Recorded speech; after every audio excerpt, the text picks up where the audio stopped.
माता की, छत्रपती शिवाजी महाराज की, धर्मवीर छत्रपती संभाजी महाराज की जय भवानी, जय भवानी। माझ्यासोबत एकदा म्हणायचं आहे, सुन ले बेटा पाकिस्तान, बाप है तेरा हिंदुस्तान। सुन ले बेटा पाकिस्तान, सुन ले बेटा पाकिस्तान, बाप तेरा हिंदुस्तान, सुन ले बेटा पाकिस्तान। बाप तेरा हिंदुस्तान। आज तिरंगा यात्रेच्या निमित्ताने सर्वप्रथम हिंदवी स्वराज्याचे सरसंस्थापक छत्रपती शिवरायांना मानाचा मुजरा करतो। भारतीय राज्यघटनेचे शिल्पकार भारतरत्न डॉक्टर बाबासाहेब आंबेडकर यांना मानवंदना अर्पित करतो।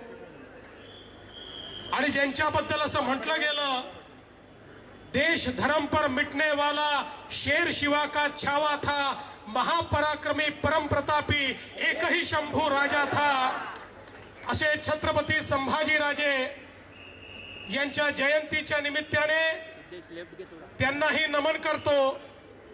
आणि आज तिरंगा यात्रेच्या निमित्ताने मंचावर उपस्थित असलेले आपल्या महाराष्ट्राचे उपमुख्यमंत्री माननीय एकनाथराव शिंदेजी, सुप्रसिद्ध कवी लेखक मनोज मुंतशिर शुक्लजी, आशिष शेलारजी, रवींद्र चव्हाणजी, पंकजाताई मुंडे, मंगल प्रभात लोढा, प्रवीण दरेकरजी, संजय उपाध्यायजी, मिहिर कोटेचाजी, सुनील राणेजी, अतुल भातकळकरजी, पराग शहाजी, अमित साटमजी, चित्राताई वाघ, विद्याताई ठाकूर, गोपाल शेट्टीजी, पवन त्रिपाठीजी, विशेष रूपाने मंचावर उपस्थित असलेले कॅप्टन शंकर कदम, सुभेदार किसन कदम, श्री विजय जगताप, पोपटराव दाते, 90 वर्षाचे तरुण ज्यांनी 3 युद्धामध्ये भाग घेतला, ते सदानंदजी चिखले, हवालदार शंकर कुंभार, सरसंस्थापक छत्रपती शिवरायांना मानाचा मुजरा करतो। भारतीय राज्यघटनेचे शिल्पकार भारतरत्न डॉक्टर बाबासाहेब आंबेडकर यांना मानवंदना अर्पित करतो। आणि ज्यांच्याबद्दल असं म्हटलं गेलं, देश धर्म पर मिटने वाला शेर शिवा का छावा था, महापराक्रमी परम प्रतापी एक ही शंभू राजा था, असे छत्रपती संभाजीराजे यांच्या जयंतीच्या निमित्ताने त्यांनाही नमन करतो।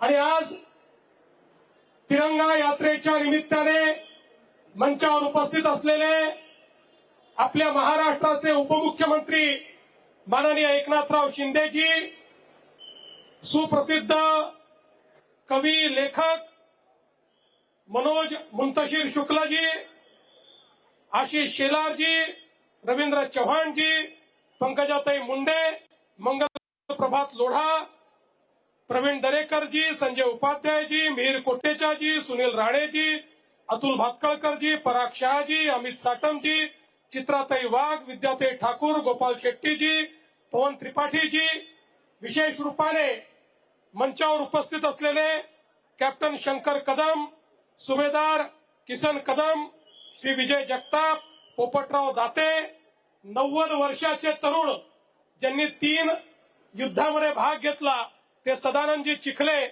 हवालदार शंकर कुंभार, संजय निकम, या ठिकाणी विशेष रूपाने उपस्थित असलेल्या आमच्या स्काउटच्या सर्व या ठिकाणी कॅडेट्स आणि उपस्थित सर्व माझ्या भगिनी आणि बंधूंनो, आज तिरंगा यात्रेच्या माध्यमातून आमच्या देशाच्या सैन्य दलाच्या प्रती आमचे धन्यवाद देण्याकरता, त्यांच्या प्रती आभार मानण्याकरता आम्ही सगळे लोक या ठिकाणी एकत्रित झालो।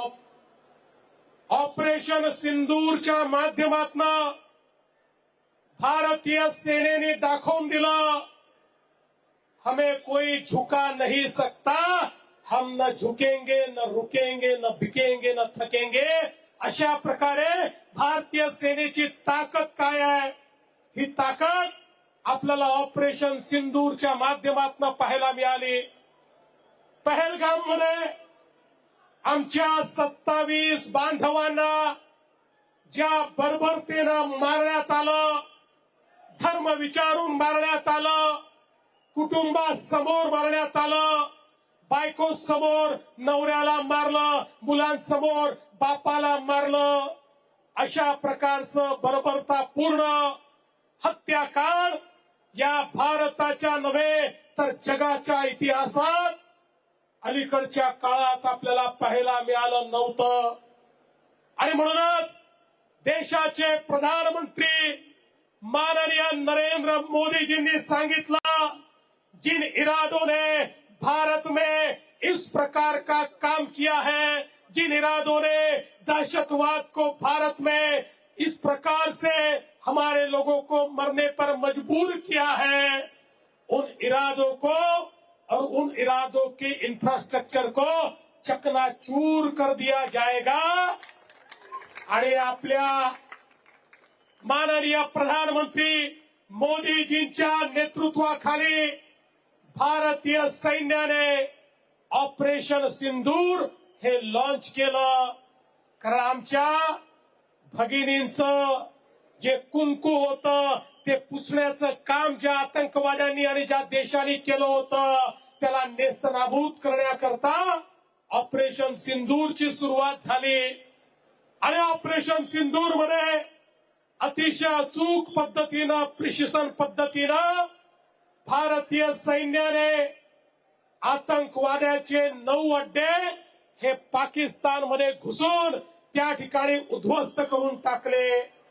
मला सर्वात जास्त आनंद कशाचा असेल तर ज्या ठिकाणी त्या हरामखोर कसाबनी प्रशिक्षण घेतलं तो अड्डा देखील या ठिकाणी नेस्तनाबूत करण्याचं काम केलं.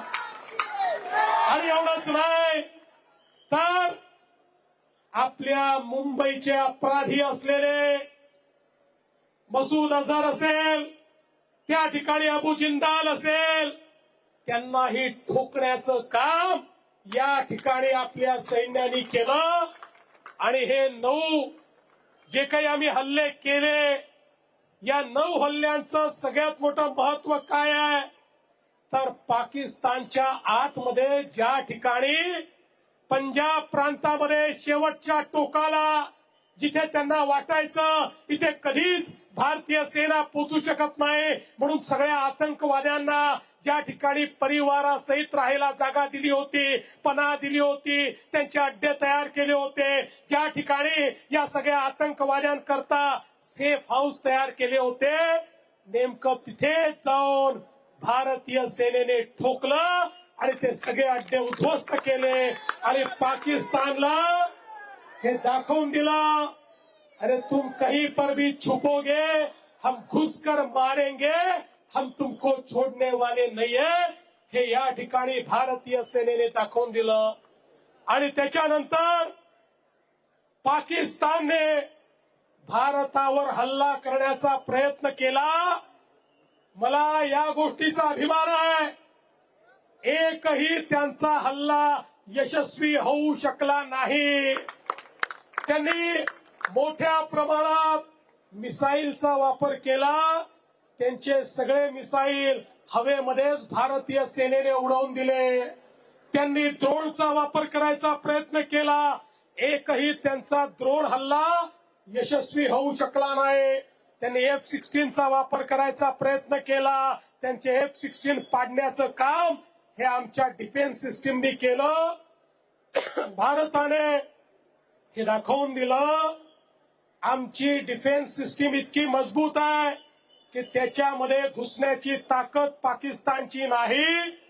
एकही हल्ला पाकिस्तान भारतावरचा यशस्वीपणे करू शकला नाही. पण ज्यावेळी त्यांनी हल्ला केला त्यावेळी त्याचा जबाब देण्याकरता भारताने जवाबी हल्ला त्यांच्या सैनिकी तळांवर केला. पाकिस्तान घाबरला पाकिस्तानला भारताची कॅपॅबिलिटी माहिती नव्हती, ब्रह्मोसची ताकद ही पाकिस्तानला माहिती नव्हती.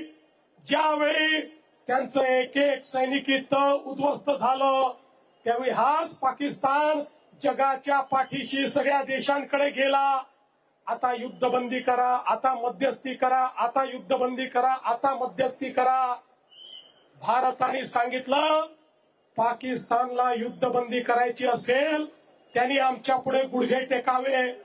त्यांच्या सैनिकी अधिकाऱ्यांनी आम्हाला फोन करून त्या ठिकाणी विनंती करावी तर आम्ही युद्धबंदी करू.